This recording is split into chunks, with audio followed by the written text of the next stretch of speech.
and the Boston Glory are heading to Madison. The clock runs zero, and the Shred are on their way to championship weekend. And for the first time in franchise history, the Atlanta Hustle are on their way to championship weekend. Why not you, and why not now? We know what this is going to look like. We just need y'all to have the courage to get it done and do it now.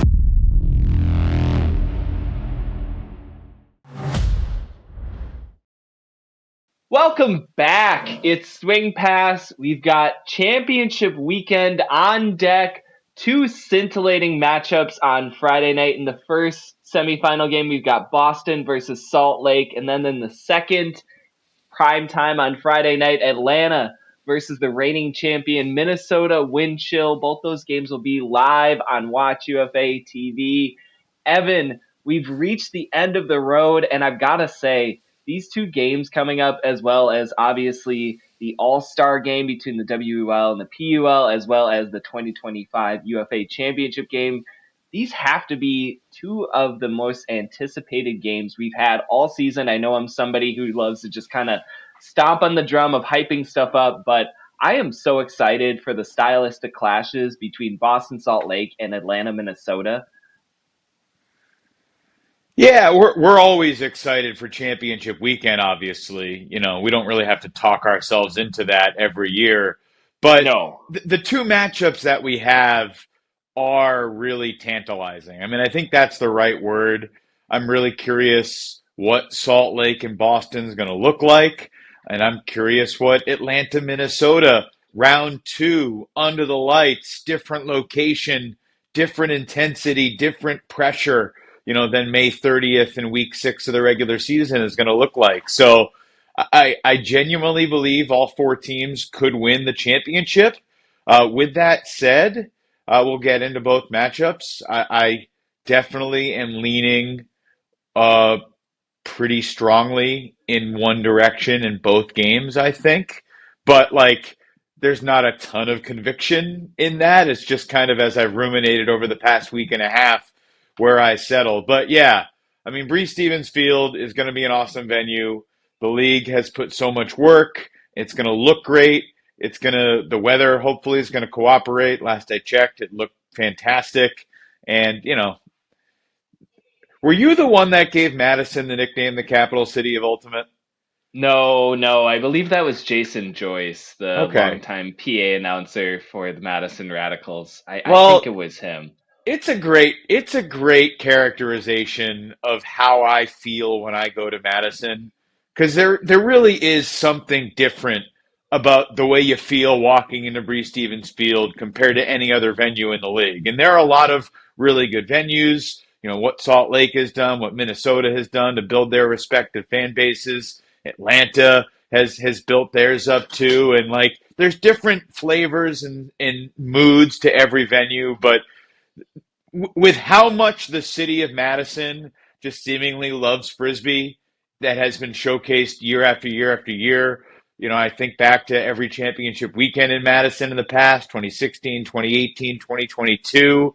I just remember various iconic moments from each of those. And I love that, I fully expect to have more iconic moments this weekend. What will they be? Who will be involved? Which teams will be the heroes and which teams will be heartbroken? We're going to get those answers in a matter of days. And I am ready to digest it all. Really excited. Well, and to just kind of set the field, 3 of the 4 teams, Atlanta, Boston, and Salt Lake have never won a title. And then the other one is the defending champion, Minnesota Wind Chill. So I think just starting at that kind of canopy level coverage, we have one of the more interesting fields in the past several years. And then, as I mentioned at the very top of this episode, the way in which these teams are going to collide, I think is really interesting. In the first semifinal, you've got kind of this unstoppable force versus an immovable object. You've got this Salt Lake team on a 12-game winning streak. You've got a Boston team featuring the 2-time reigning MVP Jeff Babbitt, the reigning Rookie of the Year, and Toba DeCrana, 2 of the most bright individual stars in the entire 2025 season. it just feels like one of those games, as you keep alluding to, where we don't know exactly how these two teams are going to mesh. I feel like the first quarter is going to be such a laboratory experiment for both squads as they kind of just figure it out, right? I mean, again, you've got this shred team that is just energy in a bottle. The Bryce Merrill is this commander at a front of just what feels like almost a goblin army at times of like just this the most high energy, seemingly deep cast of young playmakers this league has right now. I mean, this shred team, despite kind of their credentials as far as like, 10-win regular seasons and sort of existing at the top of the West Division, they've sort of arrived earlier than I think, a lot of these players are in terms of their development stages, right? Like this is a shred team again that has only lost to Atlanta this year, went undefeated against its interdivisional opponents, and yet they're kind of unknown. We don't really know what to expect with this shred team. They went underneath a pretty substantial makeover between 2024 and 2025. Yes, they still have some of those pillar players in the Jorgesens. Jordan Kerr is having a fantastic year. Jace Dunabile continues to just be a gamer no matter where they line him up.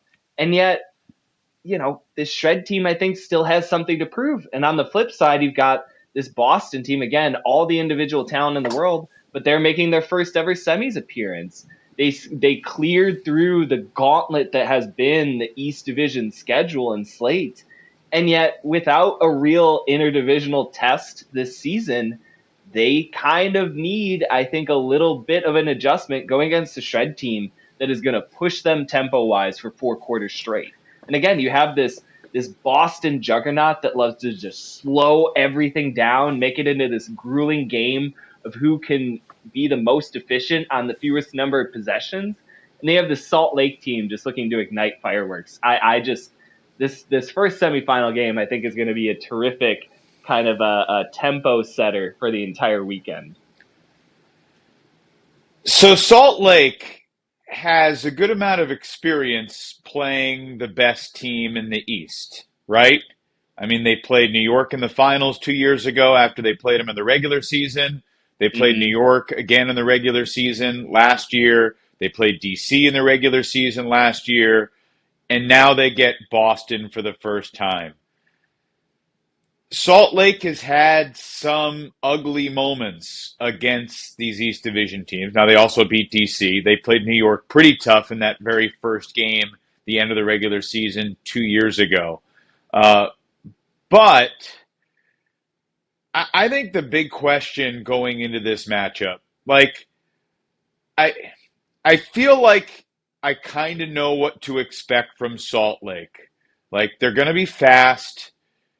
There's a chance they could be slightly erratic here and there, but they're going to be intense. They're going to be ready to go. I think this comes down to Boston and how good is the Glory? Are they at the level of the last few East Division champs? And I'm really thinking about New York in 22 and New York in 23. We'll never know what DC would have looked like in relatively normal, not insane conditions. We could talk about that forever. But this is a Boston team in the East Final looked at the very, very top level. And my question is that the real Boston, or did they have one great day? And maybe did we overrate DC, especially a Breeze team without Thomas Edmonds and without the injured Miles Grovic? So I'm wondering, going into this game, can Boston replicate what they did against DC? From a defensive standpoint, smothering Salt Lake's offensive cutters. From an offensive standpoint, being patient to the point bordering on absurdity to maintain possession and not give Salt Lake break chances. Because if Boston can do Evan, those things, I think this was a question. Just wanted to let you know. Well, if Boston can do those things, I don't think they will be beaten. So if Boston plays another perfect game, you don't think that they will be beaten? I mean, yeah, but again, this is sort of the central question of Boston. That was the fourth time they were playing DC. That was the most known and most strategized lineup they've faced all year.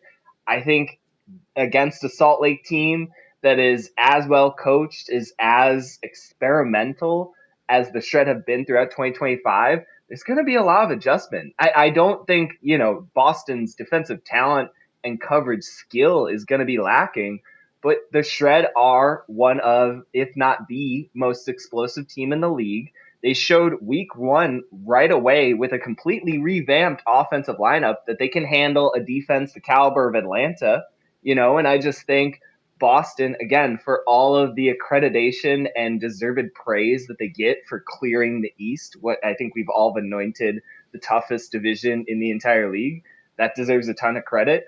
It kind of goes out the window, and they need to show, I think, a different wrinkle than the one that they've been grinding on through a very, specific lens for the past two seasons. Again, Glory, unlike a lot of the other contenders in the slate, do not have interdivisional experience to show. And I think in this specific format, the way in which championship weekend susses out, that can be a little bit of a detriment. I don't think, again, that the Glory are going to have trouble matching up one-to-one. That is their absolute strength. And I think when you get into, matching teams up on paper, Boston can look like a potential favorite entering into this weekend. But again, there's a lot about this Shred team that is successful outside of what they do as far as like a lineup card or what they do as far as what they're going to throw at you at the beginning of the game versus what you might be seeing in the third and the fourth quarters. I mean, this Salt Lake team and Bryce Miller in particular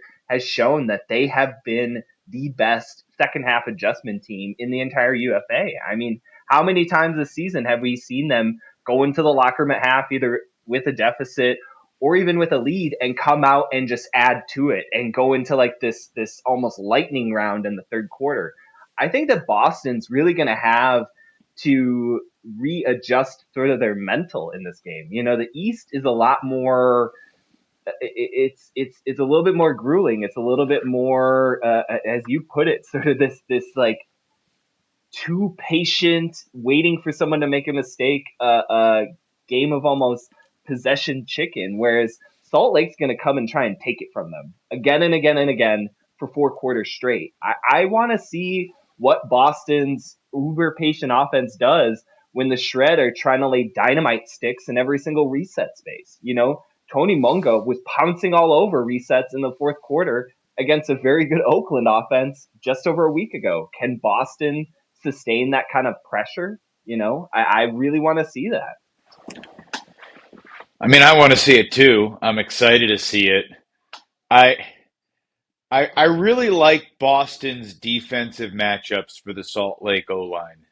And yes, there are guys on Salt Lake that are going to get theirs. But if we're just talking man defenders with speed and size, the cadre of Calvin Stoughton, Turner Allen, Peter Borth, Oscar Graf, who used to play for the Shred, by the way, Tyler Chan, Tanner Johnson-Go, Sebastian Rossi, and Benjamin Horaceberger, too, young kid out of Maine who goes to Oregon. Those last, other than Horaceberger, the other three names, Rossi, Johnson-Go, Tyler Chan, those could all be all-division defenders this year, Yeah, and if Peter Borth, hadn't been injured coming off the college season and then playing U24s, oh, absolutely. The Glory coaching staff talks about Peter Borth like they are a completely different defense with him on the field. They think he is their best one-on-one downfield defender. So I just think they've got a lot of guys to throw at Will Selfridge, Chad Jorgensen, Jordan Kerr, Jace Dunabile, Matt Rusnagel.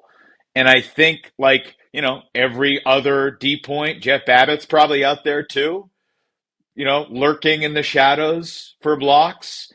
So I just think, Salt Lake, is it in their DNA to be super patient and to not take chances? Now, they absolutely torched Colorado at Colorado. Remember that game when they only had 3 O-line turnovers the whole game, and they were all from Chad Jorgensen?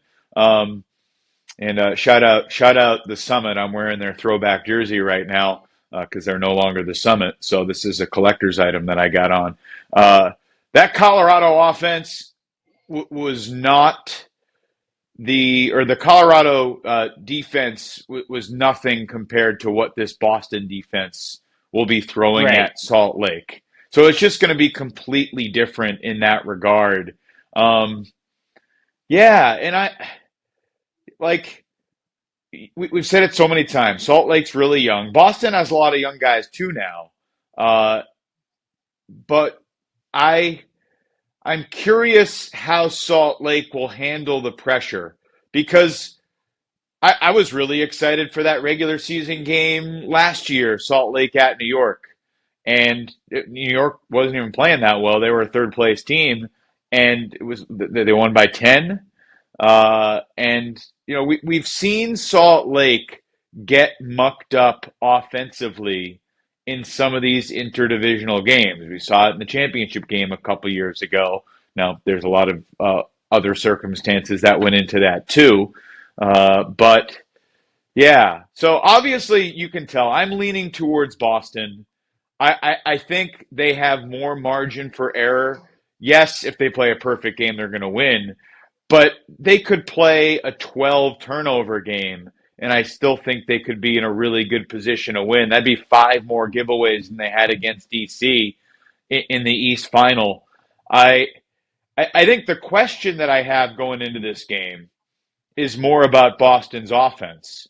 And, will they be able to be as patient as they were, in the different pressure cooker that championship weekend is going to be? Not on their home field, a venue that they've never played in before as a franchise.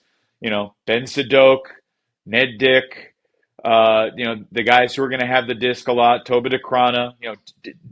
Toba's obviously a big game player, but in the U24 final against USA, obviously Belgium was overmatched, but Toba was the first to say he did not have a good game that day, and he was very disappointed. I'm sure that's motivation, but that also says that, look, Toba's the guy that Salt Lake probably thinks they can get the disc from.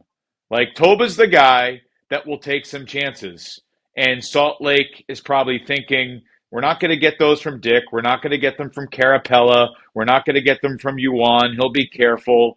Orion Cable might be the other guy, but Orion you bring up my concern for Salt Lake, which is size, straight up. I just think Boston is going to have a lot of size advantage in a lot of different matchups. And in a tense game like this, that does figure to just have maybe a +3 to 5 in terms of overall turnovers compared to a lot of other games. First ever matchup between these two franchises, that size edge, that just meat factor that Boston is going to bring to the table. I'm worried about Salt Lake with the Cables and the Babbitts and even Johnson Go. I think Johnson Go in transition can cause a lot of hurt for a Salt Lake offense that, while I think heady in transition defense, doesn't really have size to deal with a player like Johnson Go as a receiver. So you talk about Cable. Maybe as a thrower, he could be a point in which Salt Lake can address, transform him a little bit more into a thrower. But if Boston kind of takes the roof off a bit and just starts testing Cable out into space, as they're known to do in certain matchups, especially if the offense starts to stall, I think that's a real problematic area for the Shred. You mentioned just kind of the maybe intangible advantages that Boston would have in this, the just sort of tilt that might go a little bit the Glory's way. I just keep thinking about Cable in particular. You look up and down the Salt Lake roster, they've got a lot of very capable players. They do not have a Cable stopper whatsoever. No, and that was something Bryce Merrill was worried about going into the season when they were getting ready to play Atlanta. And, Dean Ramsey caught a buzzer beater in that game, as he did in most of the games he played this year. Let me ask you a question about one of the focal points for Salt Lake. What do you expect from Jordan Kerr in this game? Let me just I leave it think, there. in 2023, I think he was asked to do too much. I think, that whole offense became so focused on needing him to be a finisher, both as a thrower and a receiver, in order for them to kind of punch above their weight. And I think you saw the limitations of that, even in their semifinals win against Minnesota, and then especially when he matched up against then Defensive Player of the Year Antoine Davis in the 2023 championship game. I think this year, and in this matchup against Boston in particular, you want to see Kerr where he's been in all rhythm this season, where he's a facilitator. He can get hot for stretches. He's got that kind of microwave ability where when he gets going in a quarter, he can suddenly just kind of finish 4 straight Salt Lake drives in a row. But they don't, I think, want to make him their overall number one game plan, right? I think what's worked really well for the Shred offense continually this year is sort of handing off that baton.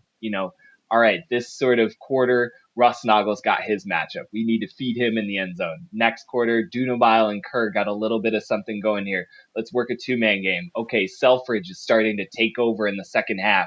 We can let him go run out and lead these fast breaks. I think Salt Lake has shown a lot more versatility in their attack this season, and they've benefited as a result. We saw last year, and you mentioned earlier this episode, that matchup against New York. That was watching that Shred offensive system just get discombobulated on the road. I don't think that they're going to have that same difficulty against an equally impressive Boston defense, but I do think that they kind of have to, as we've seen all season, stay a little bit ahead of the matchup, rely on speed to be in their favor, and not allow Boston's coverage to sort of get set up and keep everything in front of them. Because I think that's where the Shred could potentially slow down. And then again, you see that size really becoming a factor. If the stall starts to get towards 5, 6, 7, and Boston can settle in and get some of those coverage sacks that they're so good at getting. I mean, how many times do we see that against DC? Just Boston's ability to gum everything up and force high stall throws where then it's them making plays, just able to hawk. I mean, that is a glory defense, to your point, where they look championship caliber. And Salt Lake has avoided that this season. I think they have enough tools in their toolkit to stay that way, but they definitely need to avoid that pitfall against Boston. They cannot slow down against the Glory. Yeah, I mean, in the West Final, Jordan Kerr had 3 throwaways and 1 drop. Uh, the O-line overall, McKay and Chad Jorgensen, Will Selfridge, Jacob Miller, Matt Rustnagel, Braden Eberhardt, and Kerr. 6 of those 7 guys had at least 1 throwaway. 3 of them had multiple throwaways, including Kerr. There were also 3 drops from the O-line. It was a subpar performance for sure. Yeah. So they're going to have to be better. They're going to have to be significantly better against a better defense. That's going to put more pressure on them consistently. Yeah. And to that point, they were still able to win even with a pretty lackluster effort from the offense. And again, I don't really expect them to have back-to-back poor performances, but it's one of the things that we also have talked about, repeatedly over the years with the Salt Lake team. Can they get out from in the way themselves? So often I feel like there's this mental thing that happens with this Shred team where they kind of get out over their skis. You talk about the New York matchups. I think especially with Boston too, don't let the big names, don't let the physicality sort of get you out of your game. The Shred are a very good team, and I think that if they kind of play within their wheelhouse, as they've shown several times this season, they can punch with anybody. I mean, the super strength too of the Salt Lake team is their conditioning. I mean, we've seen it again multiple times this year. They own second halves, and if they can get Boston into a little bit of a track meet, maybe test them in the third and fourth quarters, make them stretch in a way that they're not accustomed to doing late in games, that could be a really beneficial part for Salt Lake, I think, heading into Friday night. Yeah, I mean they've outscored every opponent in the fourth quarter during their winning streak. That includes a 7-7 fourth quarter in their home win against Colorado, but I give them credit for winning that fourth quarter too. They didn't lose it; they won the game. In my mind, that means they won the quarter. Yeah, I think I'm really curious to see what kind of start the Shred can get off to. Yeah. Can they absorb and weather the enthusiasm of Boston's pressure and kind of like give Boston a taste of their own medicine from a speed and athleticism standpoint. Mm-hmm. Like the type of thing that DC just couldn't do with the roster they had in the Heat, the guys they were missing, and I mean, look, our most recent memories are kind of seared into my mind, and I just can't get over watching DC's cutters like unable to get open, and that has sat with me for 2 weeks now, and is Braden Eberhardt going to have trouble getting open for a reset? Is Chad Jorgensen going to have trouble getting free from Peter Borth or Ben Horisberger or Tyler Chan downfield? Like, obviously, he'll have some completions and make some plays, but if you're a defender, you don't need to shut down your man, for 48 minutes. If you can shut him down in 10 key moments over the course of 48 minutes, let's say you're defending him where he's on stage 40 times over the course of the game. If you can stop him 10 or 12 of those times, that could lead to the turnover, the reset, like that changes the game. I trust Boston more going into this game. And while I say that, I've been uneasy about Boston all year long, right? Like, you have been the Boston believer. I have been the Boston skeptic throughout the season. So I'm not that comfortable all of a sudden transitioning to Boston's a team to beat, because there are still things about this team where we have never seen it before, a championship weekend. And they certainly don't have the team cohesiveness and continuity that Salt Lake has. Like, most of Salt Lake's dudes have been around for 10, 11, 12, 13 games this year. Boston has a bunch of guys who are playing their third, fourth, fifth, sixth game of the year. So, like, does that matter? I don't think it is a huge deal, but I also think it matters a little bit. Like, it has to. Like, in a Well, pressure it comes moment, down to that context of the game, right? Like, if it's kind of a blowout, then you figure this Boston roster and its talent are just going to persevere. But if it's tight in that second half, yeah, I think that kind of closed fist, all for one mentality of the Shred might persevere later in games. I mean, we've seen it all season. I mean, you can make a very good contention that Oakland has a more top to bottom talented roster than the Salt Lake Shred in 2025. And yet the Shred are the ones hoisting the West Division title belt above their heads, representing the division here in the semifinals.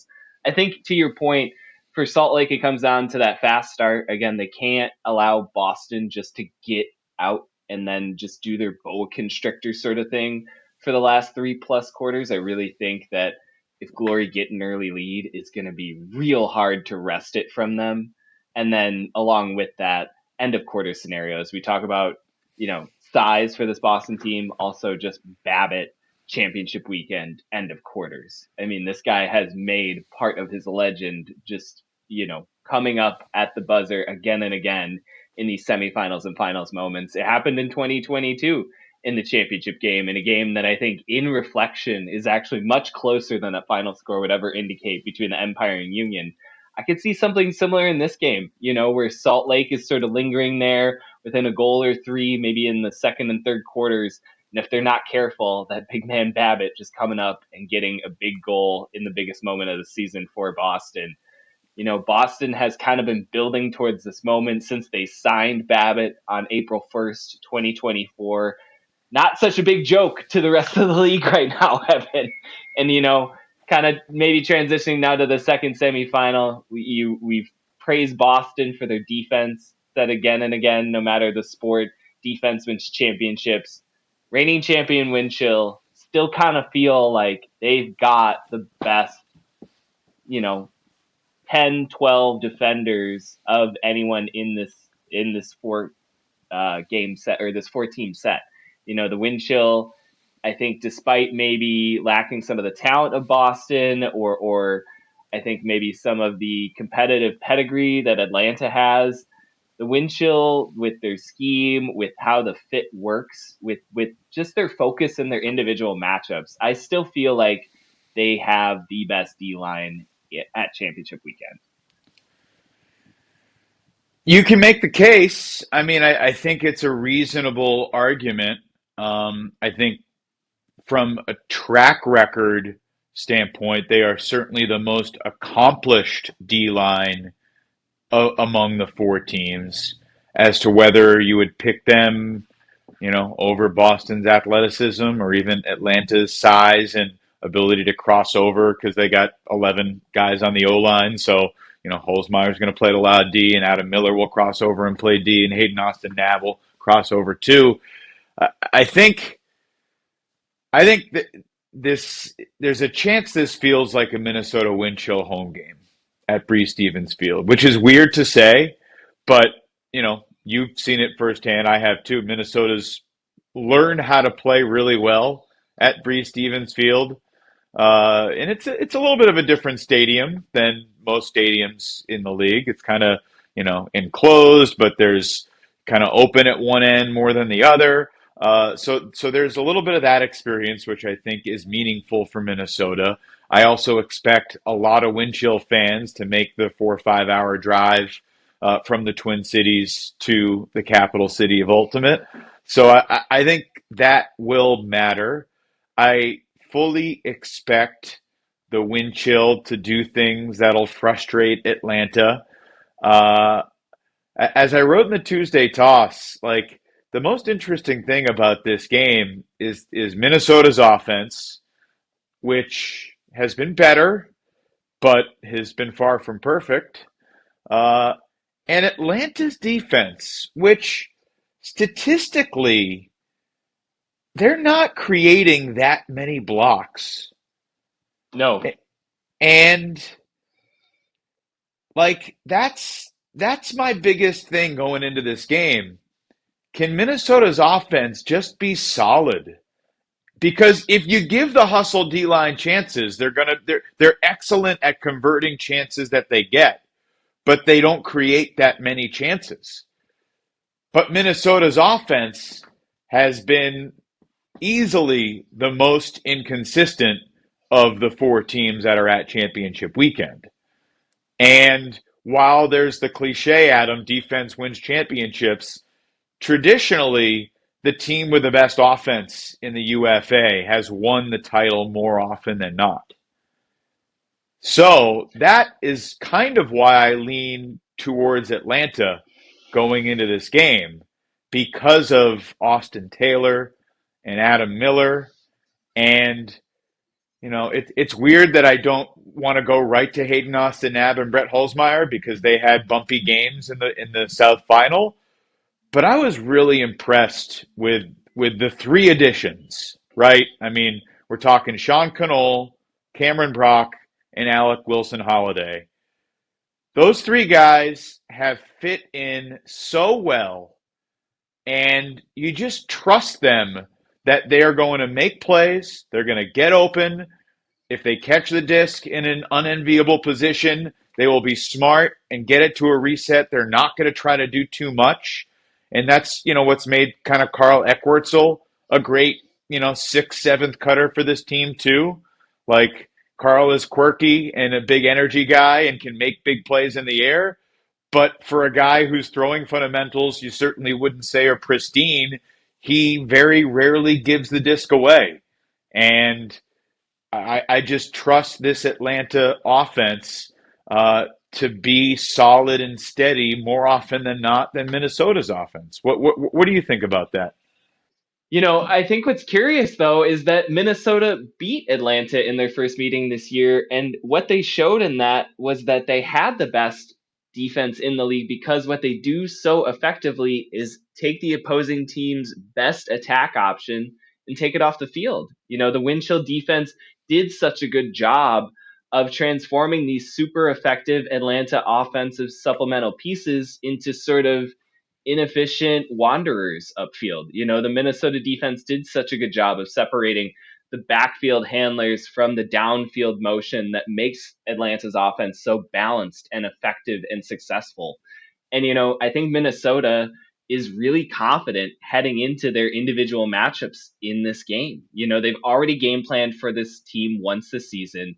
And it feels like with the coaching staff in place for the wind chill, when they get that second opportunity to use more data, to even drill down harder into what this opposing team doesn't do well, they're even more successful. And I think you saw that in the divisional championship game against Chicago, where Minnesota just came in with this fantastic game plan to, make this Union attack sort of completely inefficient. And I could see them doing something similar against Atlanta that, while this hustle team is feeling itself, it's able to, I think, sustain in rhythm as well as any offensive unit in the league this year. They're just going up against a reigning champion team that, to your point, is kind of playing at home away from home. The Wind Chill have won, 8 of 9 at Breeze Stevens in their past several meetings in that venue. They travel well. They're going to have a pretty vocal fan section. Their defense is going to be feeling it, is protecting the throne. I just like a lot of, again, the tilt for Minnesota in this matchup. I think Atlanta has proven itself every bit worthy of being a championship contender. I just think that this particular matchup is daunting, to say nothing of the fact that you've got Justin Burnett playing in another revenge game against his former Hustle teammates. And that's just, an X factor getting a big red piece of meat to go after. And I think that that's the last thing you want from an opponent, seeing Justin Burnett in the way that he's tearing through this playoffs in 2025. It's absolutely fun, for sure. Really good news for the Atlanta Hustle that Lucas McClamrock is active and expected to play. He got hurt late in the South Final. I was told he should be okay, and he is listed as active. Yeah, I hear all of your points, and I think there's a world where Atlanta's offense does not look as good as they could. I also look back at the stats from that regular season meeting on May 30th that Minnesota won 17-15. And, from a play-by-play standpoint, Atlanta was up 12-10 late in the third, kind of let it slip away. Minnesota made a run. Minnesota was up by 2. Atlanta came back to tie it with 5 minutes to go. Minnesota had the home crowd energy. Sean Connell got hurt. No Jeremy Langdon that night. Maybe one or two other guys that'll be playing this weekend were out. Minnesota also, or Atlanta also had 5 drops in that game. Now Minnesota had 4. Maybe that's something about TCO Stadium. I don't know. If I remember correctly, there was a wind, but it wasn't crazy windy. I mean, Minnesota won that game with 17 turns. Atlanta had 19. Atlanta's throwaways, 3 of them came from Adam Miller, including the one that he kind of threw it to Burnett in the lane, who launched it to Dylan DeClerc. That was a real big momentum play. Wilson Holiday had a couple turns, which is uncharacteristic for him. Austin Knabb had 2 turnovers. Austin Taylor had 2 turnovers. Brett Holzmeyer had 2 throwaways and 2 drops. Adam, it's a big weekend for Brett Holzmeyer. We haven't really talked about that directly. Austin Taylor has been the MVP of the Hustle this year, but Brett Holzmeyer is the highest ceiling guy to be a dominant takeover player, probably more than anyone other than Jeff Babbitt, and even that's a pretty good debate. And Brett Holzmeyer, for all of the highlights he's had, has also had some shaky moments in big games throughout his career at various levels of Frisbee. There's a lot on Brett Holzmeyer this weekend, just from a leadership. I mean, he's a captain. It's not that he can't have mistakes, because, he's going to have the disc in his hands a lot. There might be 1 or 2 mistakes, but you know it when you see nervy turnovers. And Brett Holzmeyer is such a talented force from a size and physicality standpoint on the field. I mean, I lean towards Atlanta because I think on his best day, he is virtually unstoppable. And yet, one of the other reasons that makes this championship weekend so tantalizing, uh, there's a lot of pressure, and we don't know exactly how he will handle it. He hasn't always handled it great in the past. Yeah, I mean, he's undoubtedly one of the top five, if not when he's playing at his peak, the best player in the world right now. I mean, when you talk about his all around ability and his focus, he's just at a different level. I mean, you mentioned Jeff Babbitt. I think that that's absolutely the company that he keeps. And I think you see a really interesting thing presenting for Halsmeyer as he approaches his first championship weekend. You know, his last two starts against Carolina and San Diego, he's had 38 and 35 completions respectively against those defenses, but only one assist. So he's very involved. He's got a lot of volume. You know, they're getting him a lot of touches. They're keeping him very much a part of the central attack for Atlanta's offense, but he's also got back-to-back games of three throwaways. And so I think you want to see a Halsmeyer who gets activated in close quarter situations, particularly in the red zone. I think that that's where he really transforms into a superstar because of his just matchup problem. You cannot put size on him in that space, and you cannot match him for speed with his foot quickness. You know, he's just too much to deal with in that end of the field.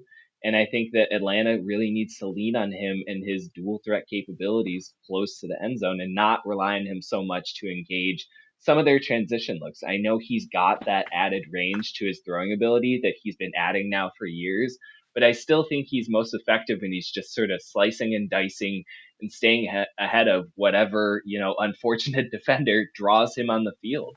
When Brett plays within his wheelhouse, when he's in that pocket, you talk about it. He is a complete game changer that could absolutely be the deciding factor in the semifinals game, if not in Atlanta's, eventual championship. And I think that this Minnesota matchup is going to be crucial for him to sort of continue to cement that legacy of, overcoming what he's been through. Because I think you're right. There are these questions in his past, but at the same time, he stepped up year after year and said, I want more. I want this again. We talk about the failures. We seldom talk about people's ability, I think, to continue to accept that might be the possibility going forward. And I think that Halsmeyer, even without that title necessarily, has very much proven that he is one that can elevate to that level, that continues to say, hey, I've made that mistake in the past. I'm not afraid to make it again in the future because I know that I need to be the star caliber player for this team. I think that Halsmeyer, Austin Taylor, Christian Olsen, the people that have been here for all the failures, I'm so in admiration for their ability to this year accept it again, understand that all those potential failures are still on the line, and to say, like, we still want it again. We still want to push this to another level. I think so many times we see teams sort of talk a lot, get hyped up about their championship potential, and then they fall a little bit short, and the whole thing might come apart at the seams. Atlanta has had an opportunity to do that a couple of times, and they haven't. And they're still here standing. And I think that Halsmeyer at the front of that charge can really start to push a new chapter in their whole narrative if he has a big game in this scenario. Absolutely. I mean, I've said it before, like these are the weekends where legacies are partly shaped, right? I mean, there's pressure that goes into it, but pressure is a privilege, and these four teams have earned the right to compete in this moment.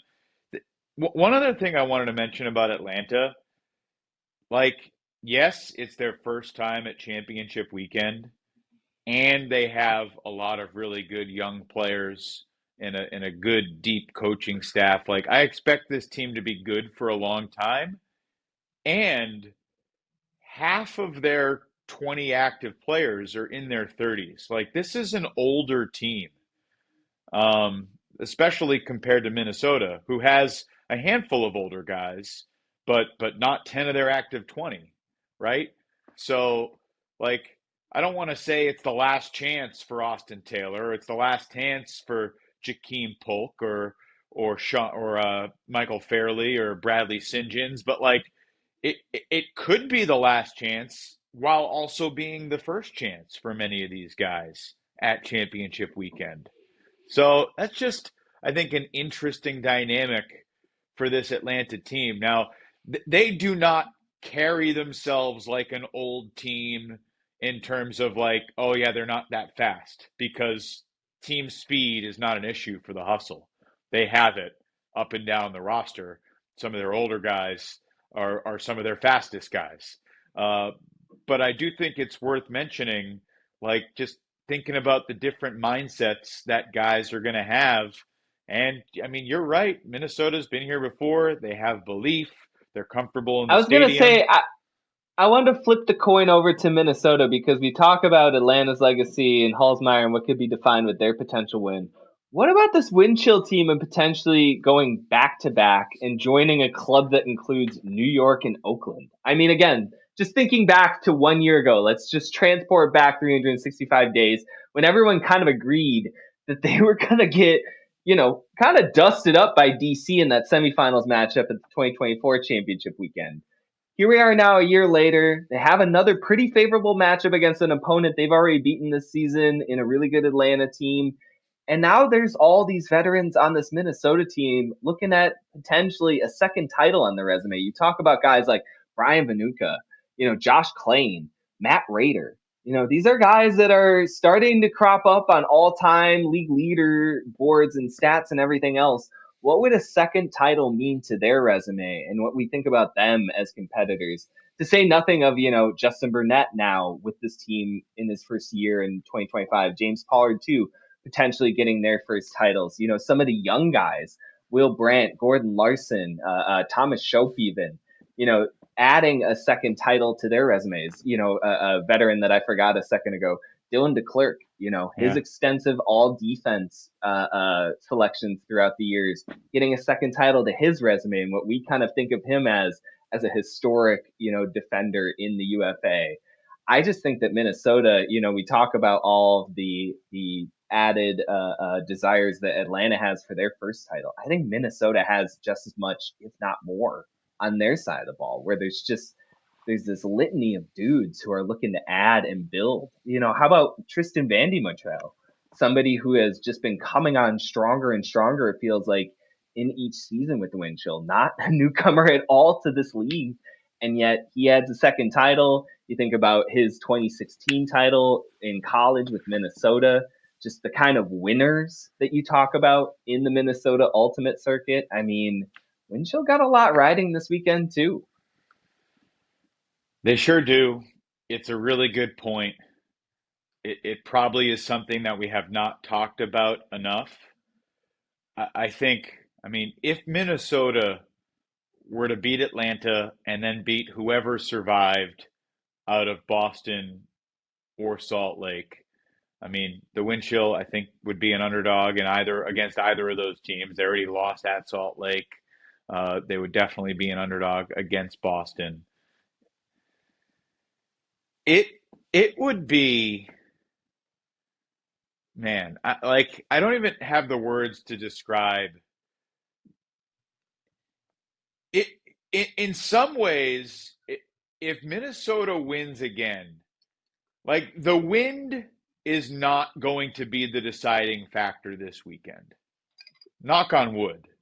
But, and I'm not saying it was last year, to be clear, but Minnesota's marquee wins have come in adverse conditions. Can this wind chill team beat an Atlanta Hustle or a Boston Glory or a Salt Lake Shred if it's not that windy? If they do, what would that do for their legacy? It would shut up a lot of skepticism in the Frisbee Peanut Gallery around the United States and the world that has used the word fraud to describe this Minnesota team even after they beat Chicago. People are like, they're still frauds. That's pretty absurd in my mind, but it's still being said. I have seen it. I have heard it. And the wind chill see it and hear it too. And it has pushed them and propelled them in a way that is really impressive from a team defending a title. Uh, they have like entered the season with more to prove than you see from the average team defending a title. And they Well, have learned from and their I don't want to mistakes. They've grown from it, and they are on the verge. They really are. and I don't want to name specific franchises, but I think everyone can kind of come up with a couple in their heads as I start to talk about this. But Evan, we've heard teams kind of talk up the bluster of, we can't lose this game. This is important for our team culture. Da da da. No one has backed it up like Minnesota has as far as winning when it matters most the past 2 seasons and kind of shucking a former reputation as being a team that struggled. I mean, remember, before 2024, the Wind Chill had never won a playoff game. That was the kind of big Achilles heel of this entire franchise. Now we're within range of not only them, having one title, getting a second, and kind of, I think, acquitting Minnesota and the Midwest of a little bit of a downer mindset. You don't just talk about professional setting. I mean, I think that this entire region has always had a little bit of a what if question hanging over several different, iterations of very competitive teams throughout, club, college, and professional settings. And if Minnesota gets a back-to-back title with this team going through the schedule that they did, knocking off an undefeated Chicago team, potentially beating this very, very good Atlanta team, and then, like you say, either Boston or Salt Lake. I mean, that's got to go down as one of the most historic and impressive finishing playoff runs in league history. That's as good of a reputation builder as you can have. It would be unbelievable, and I mean that as literally as I can, because I do not believe that it could happen. All right. But it would be unbelievable for them, and it would be an unbelievable story to write about and talk about and cover. I got to wrap it up soon, Adam. Obviously, I've made it pretty clear where I'm leaning. I don't know if you just made the case for the other team or if you truly are leaning towards a Salt Lake, Minnesota final. By the way, Minnesota one playoff win before 2024, but no championship weekend victories. They made championship weekend 2 years ago, the Salt Lake semifinal. Joe Clutton gets the shout out, as he should, at the end of that conversation. So I reserve the right to change my picks depending on active rosters, and we'll make picks on the game day show. Everybody should tune in. Ian Toner, Charlie Eisenhood, myself, former UFA champion Colin Camp, two-time USA World Games gold medalist and UFA co-head coach of the San Diego Growlers, Kayla Helton, will be on our game day live set, pregame and postgame. She's coaching the West Division. Do you know if she's going to be wearing both medals on set? She should just be absolutely flexing on the rest of you. I told her it was optional, that if she wanted to, she could. I haven't confirmed with her whether or not she will.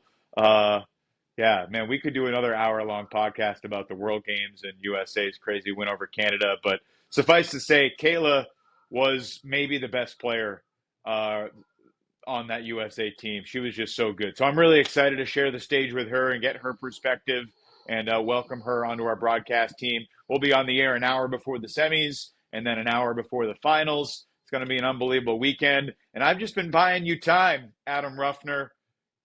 You are on the clock. Who you got in the semis? All right, first game. You know what? I am going to take Boston 17-15 over Salt Lake. I do feel like Shred might come out pretty hot, but I feel like their second half magic might wear thin against a very imposing Glory defense. Then the second semifinal. You know what? I'm going to go with the Mark Lloyd corollary. He says this one semi's kind of boring. The other one's an all-timer. So first one we'll say is going to be a defensive struggle with Boston prevailing. Second one, I've got a shootout, but I'm going to pick Minnesota 21-20 over Atlanta. That one's going to overtime. Hustle all the emotions on their sleeve, but Minnesota with that little bit of X factor with the traveling home crowd, I just feel like they're going to persevere. And then we got Boston versus Minnesota in the championship game. I'm going to leave that one a toss-up. What are your picks, Evan? Yeah. So let me just say one thing about Minnesota. I could see them winning this game against the Hustle. Like, there's a roadmap. I'm not picking them to do it, but I could see the Hustle, struggling in the moment, and Minnesota riding that defensive momentum. Like, there's a world where it all comes together for Minnesota, because a year ago we witnessed that world. So, like, obviously there's a way they could do it. But I'm thinking a championship game will be Boston against Atlanta. I haven't thought too much about scores. I'll say Boston by 4 and Atlanta by 2. And in the final, Hustle, Glory. I think it's a great game. I think it could go down to the wire. I think either team could also win by 3 or 4, depending on a variety of different things. I am going to lean. I mean, look, I have said all year long that I've seen something different from the Atlanta Hustle this year. I think there's just a hunger and a focus and a determination from everybody in that franchise to make up for the shortcomings of failures past. Like, sometimes teams have failures in sports and they're never the same and not for the better. But this Atlanta team, from everything I've seen, has handled failure, has confronted failure, and is ready to bring that past failure with them, as Tuba Benson Jaja might say, to make this historic moment. So I think it's Atlanta's weekend. Hopefully they're not cursed by that selection. But I like the Hustle. Oh, man, the Lepler curse. Over the Glory. You said it, not me. For the record, I've got a pretty good track record at championship weekend. I was thinking about this before we were on the air. I picked Carolina to win in 21. I think I had New York in 22 and 23. Obviously, I did not pick Minnesota in 2024, but that's still a pretty good track record at championship weekend. And hey, if it's Minnesota Salt Lake in the final, the two teams that I picked against in the semis, or that I'm leaning towards picking against, that will be a lot of fun too, because we've seen some great games between those two teams. And excited to see, as I said at the top of the show, who is going to be involved in the next unforgettable highlights, iconic moments, at Breeze Stevens Field at championship weekend. Really eager to get there and to take it all in, to enjoy it. Yeah, man, I'll see you in just a little bit over a day as you land here on the Isthmus. And anyone else who is coming to the capital city of Ultimate, we welcome you here to Madison, Wisconsin. It's going to be a freaking terrific weekend. I almost dropped the actual F-bomb there for a second. But I'm just so excited. Again, Breeze Stevens is a very special place to host Frisbee, and I feel like there's just a lot of excitement. We've got 2 great matchups on Friday night.